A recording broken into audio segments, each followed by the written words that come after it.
ভোলা বরিশাল সেতু দাও, জীবন লাগলে জীবন নাও, ভোলা বরিশাল সেতু দাও। সেতু নিয়ে তালবাহানা চলবে না, চলবে না। আমার সাধারণ মানুষের কোনো দাবি আছে? এই ভোলা বরিশাল কি চাই? সেতু চাই, সেতু চাই, ভোলা বরিশাল কি চাই? সেতু চাই, সেতু চাই। ভোলা নিয়ে বৈষম্য চলবে না, চলবে না। আমার গ্যাস তুমি নাও, বিনিময়ে কি নাও, আমার গ্যাস তুমি নাও। বিনিময়ে কি নাও। এই আমরা সবাই কি চাই? সেতু চাই, সেতু চাই, ভোলার মানুষ কি চাই? সেতু চাই, সেতু চাই, সবাই মিলে কি চাই? সেতু চাই, সেতু চাই। আমরা দেখেছি বিভিন্ন রাজনৈতিক নেতা কর্মীরা তাদের স্বার্থ হাসিলের জন্য তারা বিভিন্ন ধরনের রাজনৈতিক বক্তব্য দিয়েছেন, তবে বক্তব্য পর্যন্তকে সীমাবদ্ধ। তারা কথায় বিশ্বাসী ছিলেন, কাজে নয়। আমরা এখন কথাতে বিশ্বাসী না, কাজে বিশ্বাসী। এই ভোলার সাধারণ মানুষের কোনো দাবি আছে?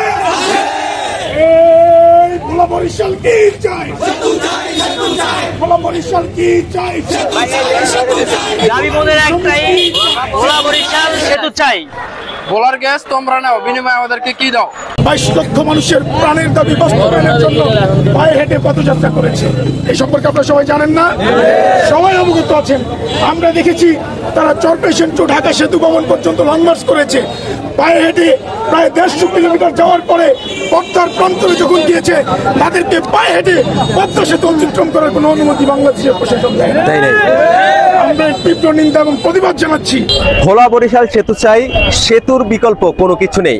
আপনারা দেখতে পাচ্ছেন যে আমরা আজকে 20শে নভেম্বর এখানে অনেকে মানববন্ধন করতেছেন যে ভোলা বরিশালের সেতুর দাবি নিয়ে। আমরা দেখেছি বিভিন্ন সময় যে বিভিন্ন রাজনৈতিক নেতাকর্মীরা যে স্বাধীনতার 55 বছর পরও আমাদের ভোলার বরিশালের যে ভোলার 20 লক্ষ মানুষের যে প্রাণের দাবি, ভোলার যে 20 লক্ষ মানুষ যে অবহেলিত, সেই ভোলা বরিশাল সেতু বাস্তবায়ন আমরা করতে পারিনি। কারণ ভোলা একটি সম্ভাবনাময় উপজেলা, যে ভোলা বরিশাল একটা সেতু নির্মাণ করার পরে যেটা খরচ করবে তার চাইতে আর দ্বিগুণ বেশি তারা তুলে নিতে পারবে। ভোলা এই সম্ভাবনা একটা উপজেলা, তারপরও ভোলা বরিশাল একটা সেতু তারা দিচ্ছে না। আমরা দেখতে পাচ্ছি যে গতকালকে নোমান হাওলাদার নামে একজন ঢাকা টু লং মার্চে পায়ে হেঁটে তিনি গিয়েছেন। সেখানে যেতে পদ্মা সেতু তাদেরকে পায়ে হেঁটে পদ্মা ব্রিজটা না পাড়ি দিতে দিয়ে তারা নদী দিয়ে যেতে গিয়ে আমরা দেখেছি একজন একেবারে সেন্সলেস হয়ে গেছে, এখন মৃত্যু সজ্জায় আছে। তার জন্য সবাই দোয়া করবেন যে আমাদের সেতু একজন যোদ্ধা পায়ে হেঁটে ভোলা বরিশাল সেতুর দাবিতে তিনি আজকে মৃত্যু সজ্জায়। তো ভোলার 20 লক্ষ মানুষের কাছে আমাদের একটাই দাবি, দল মত নির্বিশেষে আমাদের যে আজকে যে কার্যক্রমটা, এটা একেবারে উইদাউট পলিটিক্স, একেবারে অরাজনৈতিক একটা কার্যক্রম। সবাই আমাদের সাথে থাকবেন ইনশাল্লাহ। যতদিন না আমাদের ভোলা বরিশাল সেতু বাস্তবায়ন হবে, ততদিন আমাদের এই আন্দোলন সংগ্রাম ইনশাল্লাহ চলবে। আপনারা আমাদের সাথে থাকবেন, আমরা আপনাদের সাথে আছি।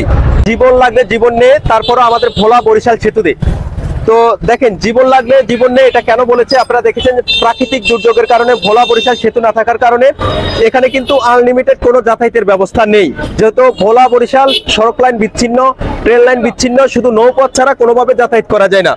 যার ফলে হয় কি, কোনো প্রাকৃতিক দুর্যোগ হলে ইমার্জেন্সি কোনো রুগীকে নিয়ে বরিশাল কিংবা ঢাকাতে নেওয়া যায় না। অনেক সময় অনেক রুগী আমরা দেখেছি জায়গায় কিন্তু স্পট ডেট, কিন্তু ভোলা বরিশাল সেতু না থাকার কারণে। জীবন লাগলে জীবন নেই, তারপর আমাদের ভোলা বরিশাল সেতু দেই।